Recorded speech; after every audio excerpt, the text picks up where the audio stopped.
Hello વિદ્યાર્થી મિત્રો, આપ સૌનું આપના યુટ્યુબ ચેનલ પર હાર્દિક સ્વાગત છે. તો આજે હું તમારા માટે લઈને આવી ગઈ છું ધોરણ 6 વિષય ઇંગ્લિશ યુનિટ 3 સ્ટ્રેન્થ ઓફ નેચરના સ્વાધ્યાય પોથીની સંપૂર્ણ સમજૂતી. તે પહેલાં તમે જો આપણી ચેનલને લાઇક શેર અને સબસ્ક્રાઈબ ન કરી હોય તો તે જરૂરથી કરી દેજો. તો ચાલો આપણે આ તમામ પ્રશ્નોના ઉત્તરોની સમજૂતી મેળવીએ. તો અહીં આપણે સૌપ્રથમ એક પોએમ આપી છે, મોર્નિંગ સોંગ. તેનો આપણો ક્વેશ્ચન છે કે read the lines of the poem and answer the questions. કવિતાની પંક્તિઓ વાંચીને પ્રશ્નોના ઉત્તર લખવાના છે. તો એમાં આપણને પહેલો સ્ટેન્ઝા આપ્યો છે. તેનો ફર્સ્ટ ક્વેશ્ચન છે bird sees chirp. Second question છે write the English word for the followings. જેમાં પહેલું છે પક્ષીઓ, તો એ થશે બર્ડ્સ, અને સવાર તો એ થશે મોર્નિંગ. તો હવે એના પછીનો આપણો સેકન્ડ સ્ટેન્ઝા છે. તો એનો આપણો ફર્સ્ટ ક્વેશ્ચન છે ડોગ સીઝ બવ બવ. એના પછીનો સેકન્ડ ક્વેશ્ચન છે write the English word for the following. જેમાં પહેલું છે કૂતરા, તો એ થશે ડોગ્સ, અને બોલવું તો થશે સીઝ. તો આપણે આ પ્રમાણે એના ક્વેશ્ચનના આન્સર લખીશું. તો હવે એના પછી આપણને સ્ટોરી આપી છે એવરીવન ઇઝ યુનિક. તો એનો આપણો ફર્સ્ટ ક્વેશ્ચન છે read the paragraphs and answer the questions. પરિચ્છેદ વાંચીને પ્રશ્નોના ઉત્તર લખો. તો આપણા ફર્સ્ટ પેરેગ્રાફનું ફર્સ્ટ ક્વેશ્ચન છે કે each animal had its own blank. તો એ થશે ઇટ્સ ઓન યુનિક એબિલિટી. એના પછીનું સેકન્ડ છે કે what made the animals special. Answer their unique abilities made them special. Third question છે who watched over the forest. Answer a wise old man banyan tree watched over the forest. Fourth question, the banyan tree appreciated the uniqueness of every animal. તો હવે એના પછીનો fifth question છે કે write the English word for the following. જેમાં પહેલું છે ક્ષમતા, તો એ થશે એબિલિટી. વિશિષ્ટ સ્પેશિયલ, અનન્ય યુનિક, સમજદાર વાઇસ, અને કદર કરવી તો એપ્રિશિએટ. તો એના પછીનો સિક્સ્થ ક્વેશ્ચન છે કે write the opposites of the following. તેમાં આપણને વિરોધી શબ્દ લખવાના છે. એમાં પહેલું છે સેમ, તો એ થશે ડિફરન્ટ, અને સ્મોલ તો બિગ. તો હવે એના પછીનો આપણો સેકન્ડ પેરેગ્રાફનો first question what did the animal start one day. Answer one day the animal started comparing themselves to one another. Second the animals wish that. તો એના આન્સર થશે કે they had others abilities too. Third છે what did the banyan tree do. Answer the wise old banyan tree called all the animals together and shared a valuable lesson. Fourth question છે write the English word for the following. અહીંયા આપણને નીચે words આપ્યા છે અને English word લખવાના છે. અમૂલ્ય તો એ થશે વેલ્યુએબલ, સરખાવવું તો એ થશે કમ્પેર, અને શીખ તો એ થશે લેશન. તો એના પછીનો થર્ડ પેરેગ્રાફ છે. એનો ફર્સ્ટ ક્વેશ્ચન છે કે what did the banyan tree explain to the animals. તો એનો આન્સર થશે he explain that each animal was unique and had something special. Second question, what could the birds do? Answer, the birds could sing beautifully. The rabbits were fast. એના પછી fourth, the squirrels were excellent climbers. Fifth, who were hardworking? Answer, the bees were hardworking. તો હવે એના પછીનું sixth question write the English word for the following. આપણને નીચેના word માટે English word લખવાના છે. જેમાં પહેલું છે વડલો, તો એ થશે બનિયન ટ્રી. ખિસકોલી સ્ક્વેરલ, મહેનતુ હાર્ડવર્કિંગ, ઝડપી ફાસ્ટ, અને ઉત્તમ તો એક્સલન્ટ. તો સેવન્થ ક્વેશ્ચન છે write the opposite of the following. Foolish wise, અને સ્લો તો ફાસ્ટ. તો હવે એના પછીનો ફોર્થ પેરેગ્રાફ. એનો ફર્સ્ટ ક્વેશ્ચન કે what did the animals realise. Answer, the animal realized that their difference made the forest a deserved and a wonderful place. એના પછી second question everyone's uniqueness add to the beauty of their community. Third question છે write the English word for the following. અદ્ભુત તો તે થશે wonderful, વિવિધતા તે થશે ડાયવર્સ, અને સુંદરતા તે થશે બ્યુટી. તો હવે એના પછીનો ફિફ્થ પેરેગ્રાફનો ફર્સ્ટ ક્વેશ્ચન છે કે ધ એનિમલ્સ એક્સપેક્ટેડ ધેર, તો એ થશે ઇન્ડિવિજ્યુઅલી. સેકન્ડ છે the animals celebrated their strengths. Third question, write the English word for the following. સંવાદિતતા સાથે તો એ થશે હાર્મોનિયસલી, સામર્થ્ય તો સ્ટ્રેન્થ, વ્યક્તિત્વ તો ઇન્ડિવિજ્યુઅલી અને સ્વીકારવું તો એક્સેપ્ટેડ. તો હવે એના પછીનો આપણો question 2, match A with B. એને બી સાથે જોડવાનું છે. તેમાં ફર્સ્ટ છે બીઝ, તો એ થશે હાર્ડવર્કિંગ. ફોરેસ્ટ તો એ થશે બિગ. એનિમલ્સ તો એ થશે ડિફરન્ટ. બનિયન ટ્રી તો એ થશે વાઇઝ. લેસન તો એ થશે વેલ્યુએબલ. અને સ્ક્વેરલ્સ તો એ થશે ક્લાઇમ્બર્સ. તો આપણે આવી રીતે તેને જોડી શકીએ છીએ. તો હવે એના પછી આપણને એક બીજી સ્ટોરી આપી છે, a good deed always comes around.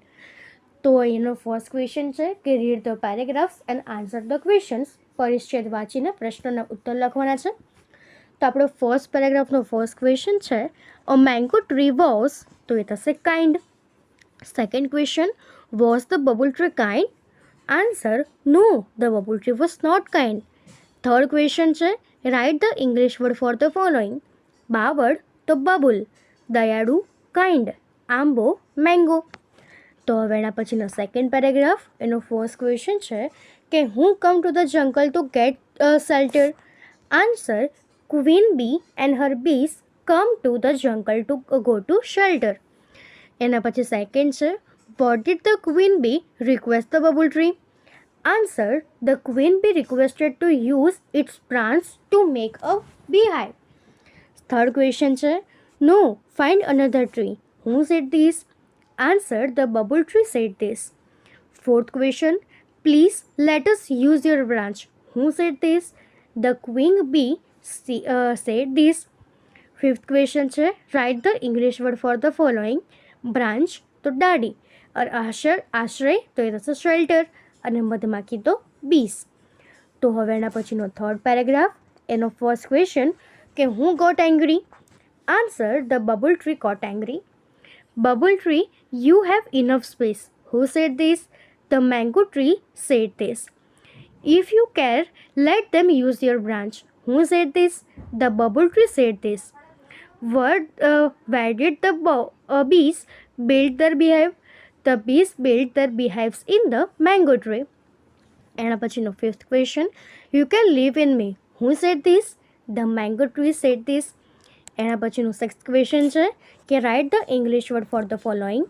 મધપૂડો તો beehive, પરવા કરવી ટુ કેર, અને જગ્યા તો સ્પેસ. તો હવે એના પછીનો ફોર્થ પેરેગ્રાફ, એનો first question, who come to the forest? Two woodcutters come to the forest. Which tree did the woodcutters want to cut? The woodcutters want to cut the mango trees. Which tree did the woodcutter decide to cut? The woodcutter decided to cut the bubble tree. The bees will sing us. Who said this? One woodcutter said this. The woodcutters did not cut the mango tree because the answer થશે કે one woodcutter showed the beehive and feared the bees would sting them. એના પછીનું sixth કે who asked the bees to help the bubble tree? The mango tree asked the bees to help. તો એના પછીનો seventh question છે, write the English word for the following. ડંખવું તો એ થશે સ્ટિંગ. નક્કી કર્યું ડિસાઇડ. કઠિયારો તો વુડ કટર, અને વેદના તો પેન. તો એના પછીનો ફિફ્થ પેરેગ્રાફ, એનો ફર્સ્ટ ક્વેશ્ચન કે did the bubble tree thank the bees? Answer, yes, the bubble tree thank the bees. What did the bubble tree promise? The bubble tree promise to be kind and start helping all. I am sorry. Thank you for saving me. Who said this? The bubble tree said this. Let's protect the bubble tree. Who said this? The queen bee said this. Why did the woodcutter run away? The woodcutter ran away because the bees stung them. What did the bees tell the bubble tree? The bees told the bubble tree to thank the mango tree too. તો હવે એના પછીનો seventh question કે write the English word for the following. રક્ષણ કરવું તો protect, અને વચન આપ્યું તો પ્રોમિસ. તો હવે એના પછી આપણને ગ્રામર આપ્યું છે. તો એનો ફર્સ્ટ ક્વેશ્ચન છે કે filling the blanks with the correct word from the bracket. કૌંસમાં આપેલા શબ્દોમાંથી યોગ્ય શબ્દ પસંદ કરીને ખાલી જગ્યા પૂરવાની છે. તો આપણને એક્ઝામ્પલ આપ્યું છે, we must save the water.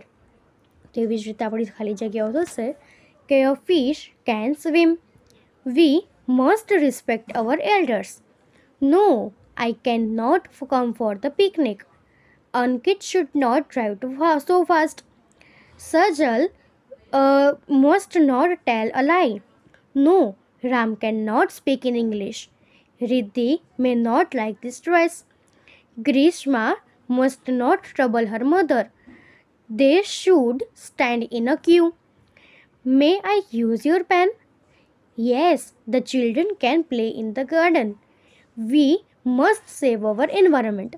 તો આપણે આ પ્રમાણે આ ખાલી જગ્યાને પૂરીશું. તો એના પછીનો સેકન્ડ ક્વેશ્ચન છે કે filling the blanks with the correct option, યોગ્ય વિકલ્પ વડે ખાલી જગ્યા પૂરવાની છે. તો ફર્સ્ટ છે it may rain today, second may we come in, third you must obey the class teacher, fourth can your please reduce the price, and fifth છે I can run faster than you. તો એના પછીનું હવે આપણને composition આપ્યું છે. એમાં first question છે કે write about 8 to 10 sentences on my best friend. આપણે મારા બેસ્ટ ફ્રેન્ડ પર 8 થી 10 વાક્ય લખવાના છે. તો અહીં મેં લખ્યું છે my best friend name is Rohan, he is 11 years old and studied in my class. He is tall, fit and always has a cheerful smile on his face. Rohan is a very clever student who excels in both academics and sports. Rohan, he is extremely kind and helpful to our classmates and teachers.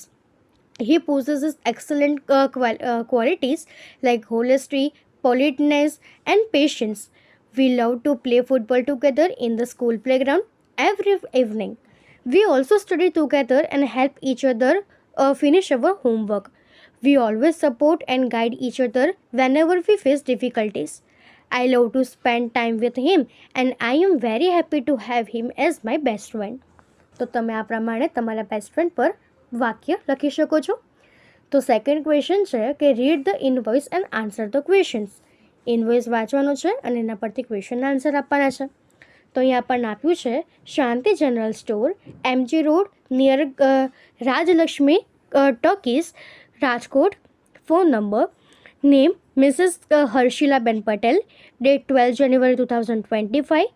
Number, item આપણને આપ્યું છે કે પીપોઝ the toothpaste, quality 2, rate 125 અને amount 250. તો આપણને આ પ્રમાણેનો એક આપ્યું છે ડિટેલ. તો હવે એના પરથી આપણો ફર્સ્ટ ક્વેશ્ચન છે કે what is the price of 1 kg of sugar.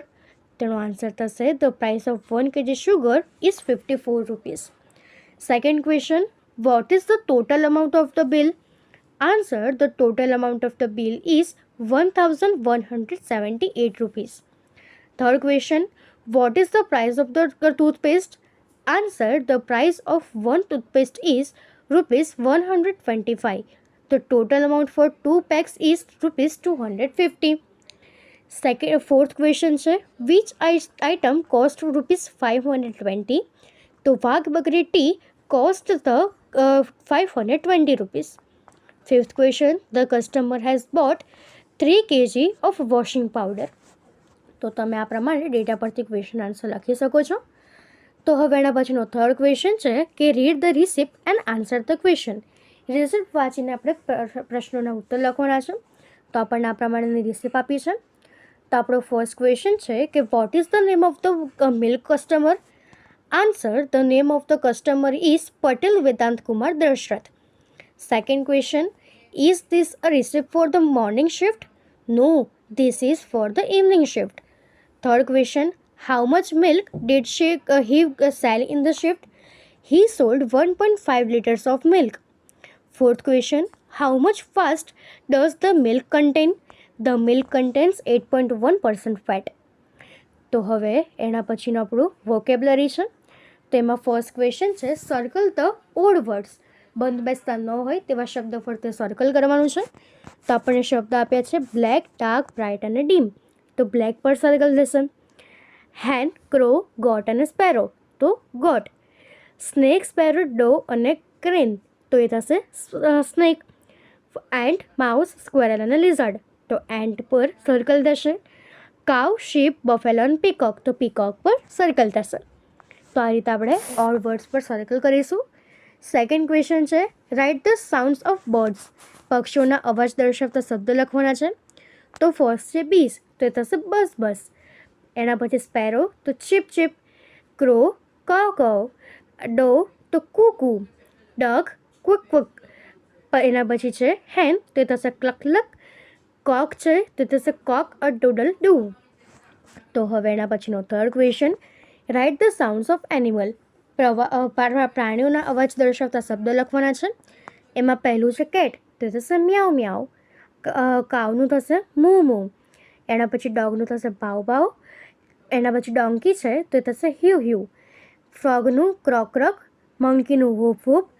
એના પછી પીગ છે તો થશે ઊંઘ ઈંઘ. અને શીપનું થશે બાવા. તો હવે એના પછીનું આપણું લેટ્સ રિવાઇઝ. તેનો ફર્સ્ટ ક્વેશ્ચન છે કે replace the underline words with their opposite meaning from the bracket. અધોરેખિત શબ્દોના સ્થાને તેમના વિરોધી શબ્દનો ઉપયોગ કરીને વાક્ય લખવાના છે. તો ફર્સ્ટ છે we learn same subject in school. તો એ સેમ નીચે અંડરલાઇન છે. તો આપણું વર્ડ સેન્ટેન્સ થશે we learn different subjects in school. Every animal has common skills and abilities. તો એ કોમન નીચે અંડરલાઇન છે. તો every animal has unique skills and abilities. Every part of a plant is worthless. તો worthless નીચે underline છે. તો every part of a plant is valuable. તો એના પછીનો ફોર્થ છે the eagle has poor eyesight. તો the eagle has excellent eyesight. Ant are lazy creatures. તો લેઝી નીચે અંડરલાઇન છે. તો ants are hard working creature. તો આપણે આ રીતે ઓપોઝિટ મિનિંગને લખીને વાક્ય બનાવવાના છે. એના પછીનું સેકન્ડ ક્વેશ્ચન છે કે filling the blanks with the correct word from the bracket. કૌંસમાંથી યોગ્ય શબ્દ વડે ખાલી જગ્યા પૂરવાની છે. તો ફર્સ્ટ છે કે you must obey the traffic rules. We should not throw wrappers on the road. May I have a piece of chocolate. We should eat fruit daily to be healthy. You must be late for the exams.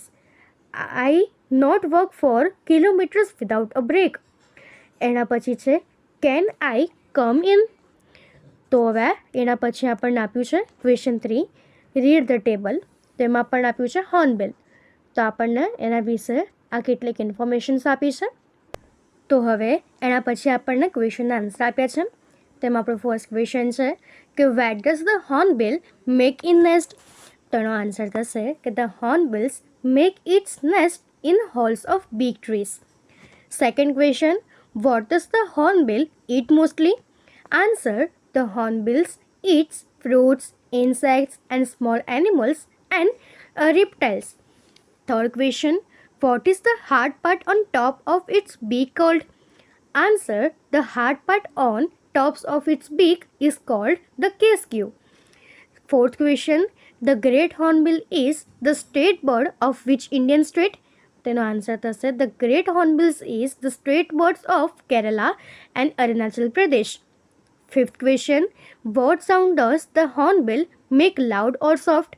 Answer, the hornbill makes a loud snore. તો આ રીતે આપણા ક્વેશ્ચનના answer આપી શકીએ છીએ. તો અહીં આપણા તમામ ક્વેશ્ચન આન્સર પૂર્ણ થાય છે. જો આમાં તમને કોઈ પણ ડાઉટ હોય તો તમે કોમેન્ટ સેક્શનમાં જરૂરથી જણાવી શકો છો અને આપણી ચેનલને લાઇક, શેર અને સબસ્ક્રાઈબ જરૂરથી કરી દેજો. Thank you.